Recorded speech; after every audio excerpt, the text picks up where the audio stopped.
আজকে কার করছো মানে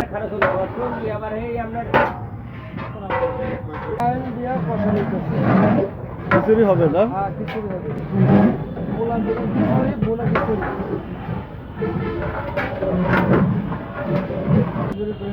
প্রায়